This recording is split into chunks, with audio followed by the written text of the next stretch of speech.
बिस्मिल्लाहिर्रहमानिर्रहीम। अस्सलाम वालेकुम दोस्तों, आप सब कैसे हैं? अल्लाह ताला आप सबको खुश रखे। ना ही किचन में घंटों खड़ा रहने का चक्कर, ना ही दूध और ना ही मिल्क पाउडर। आज आप लोगों के साथ शेयर करूंगी सिर्फ 3 चीज़ों से बनने वाला स्पेशल और ज़बरदस्त सा हलवा, ये जिसे आप लोग देखते ही बनाना चाहेंगे। आज मैं आपसे शेयर करूंगी सूजी वाला कड़क हलवा बेहतरीन तैयार होता है, और वो भी 3 चीज़ों से जो आपको आपके किचन से ही मिल जाएंगी। आपने रेसिपी को एंड तक देखना है बिना स्किप किए। चलिए फिर जल्दी से वीडियो को बनाना स्टार्ट कर लेते हैं। वीडियो को फैमिली और फ्रेंड्स में शेयर भी कर दिया करें। सबसे पहले आपने कड़क हलवा बनाने से पहले जो काम करना है, सबसे पहले आपने कड़क हलवा बनाने से पहले जो काम करना है वो है कि किसी भी प्लेट या डिश को घी लगाकर ग्रीस कर लें अच्छे से, क्योंकि हलवा तैयार होने के बाद आप लोगों को बिल्कुल भी टाइम नहीं मिलने वाला। यहाँ पर आप लोगों ने गौर करना है वो ये कि सारी मेजरमेंट मैं जो कर रही हूँ एक ही कप से कर रही हूँ। मेरे पास मेजरिंग कप है, आप लोग घर में कोई भी कप वगैरह सेट कर लें। इसकी मदद से भरकर 1 कप मैं चीनी का ऐड करूंगी। इस कप की मदद से 1 कप भरकर पानी ऐड करूंगी।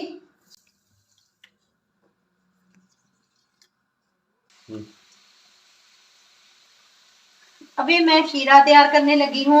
पानी में डालेंगे 3 से 4 सब्ज इलायची, इस तरह से मुंह खोलकर, ताकि अच्छा सा फ्लेवर आए।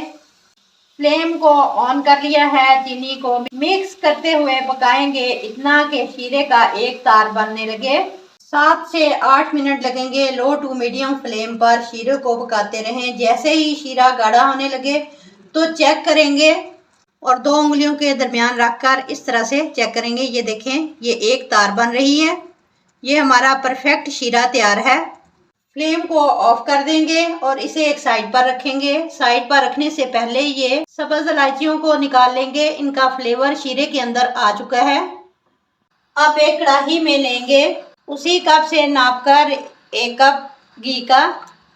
ये हलवा घी में ही अच्छा लगता है। उसी कप से नापकर 2 कप सूजी के डाल देंगे।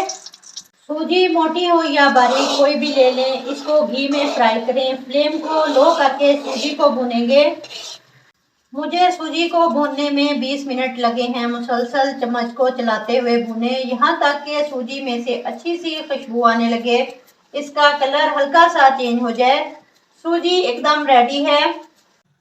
जो शीरा बनाकर रखा था सूजी के अंदर ऐड कर देंगे। आपने ये काम बिल्कुल लो फ्लेम पर करना है। जल्दी जल्दी मिक्स करें। 5 से 6 मिनट के लिए मज़ीद पकाएं, तब तक इसमें शीरे का पानी बिल्कुल ड्राई हो जाएगा। सूजी ऐसे लगेगी जैसे जाली बन रही हो। सूजी इकट्ठी हो रही है, एक जाली सी बन रही है। सूजी बिल्कुल एकदम परफेक्ट टुकड़ी वाला हलवा जमाने के लिए रेडी है।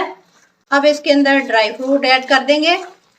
अब जो प्लेट रेडी करके रखी थी उसके अंदर ऐड कर लेंगे। अच्छी तरह फैला लें और ऊपर ड्राई फ्रूट डाल दें। हल्का हल्का प्रेस करें। जल्दी से हलवे के अब पीसीज बना लेंगे, क्योंकि ये काम जल्दी ही करना है। इस तरह छुरी की मदद से काट लेंगे। पीसीज करने के बाद इसको ठंडा होने के लिए रख देंगे 1 घंटे के लिए, ताकि ये अच्छे से सेट हो जाए। अब पीसीज निकाल लेते हैं। माशाल्लाह, ये आप चेक करें कितने परफेक्ट पीस निकले हैं। कड़कदार हलवा खाने में बहुत ही टेस्टी है और 15 शुबान के लिए तो एकदम परफेक्ट रेसिपी है। आप ये हलवा बनाकर 1 से 1.5 माह के लिए एयरटाइट जार में महफूज कर सकते हैं, बिल्कुल भी ख़राब नहीं होगा। मैं आपको इसको तोड़कर दिखाती हूँ। ये देखें, ये कितना क्रिस्पी बना है माशाल्लाह से। रेसिपी बड़ी टेस्टी और इजी है। रेसिपी को ज़रूर ट्राई कीजिएगा। वीडियो को लाइक और शेयर करें, चैनल को सब्सक्राइब करें। मिलते हैं इंशाल्लाह ताला नेक्स्ट वीडियो के साथ। तब तक जीने बसते रहो, ते हंसते रहो। अल्लाह हाफिज़।